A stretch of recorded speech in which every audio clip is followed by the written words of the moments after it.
Years ago, there was an emperor who loved fine clothes.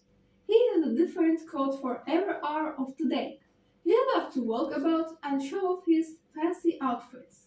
One day, two strangers arrived in town. They were smugglers, but they told the emperor that they could weave the most beautiful cloth in the world.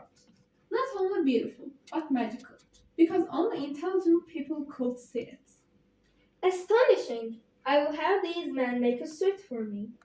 When it's done, I'll be able to figure out which of those who serve me are intelligent and which are fools.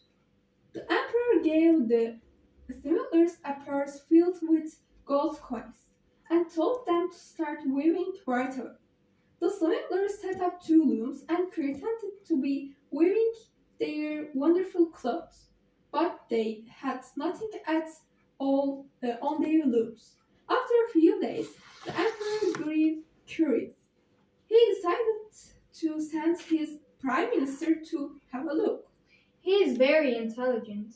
If he can't see the cloth, no one can. So the emperor called for his prime minister and sent him to check on the smugglers. When they saw him, one called out, Prime Minister, come and see the clock. Isn't it beautiful? The prime minister didn't see any clothes, but didn't dare admit it. He didn't want to be thought of as a fool. So he said, Yes, it is very beautiful. Keep up the good work. when the prime minister turned to leave, the other smuggler called out, Wait! Don't go! You mustn't leave without touching the cloth. It is the softest cloth we have ever created. Of course. The prime minister walked up to one of the looms, reached out his hand, and touched where he thought the cloth must be. He could not feel anything, but he said, Oh, it is very soft indeed. It is lighter than air.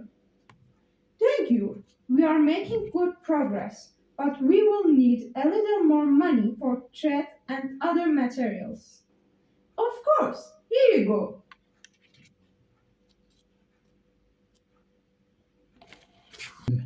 My lord, the cloth is quite lovely and very soft.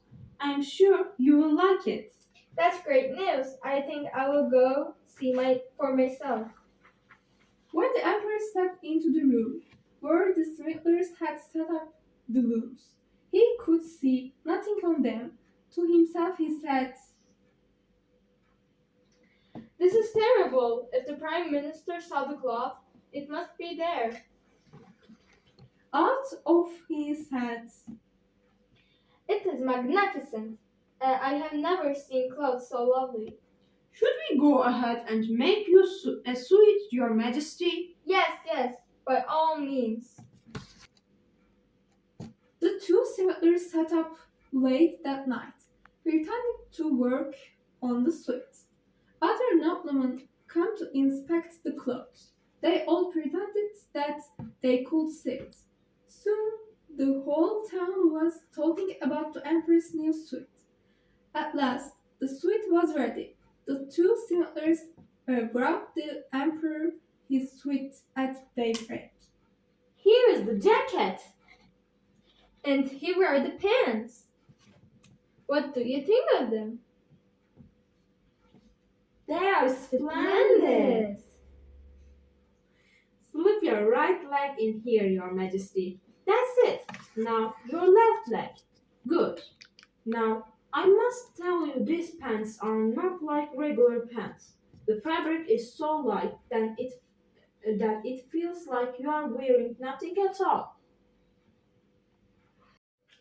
Once he was ready, the emperor marched out of his dressing room, then out of the palace.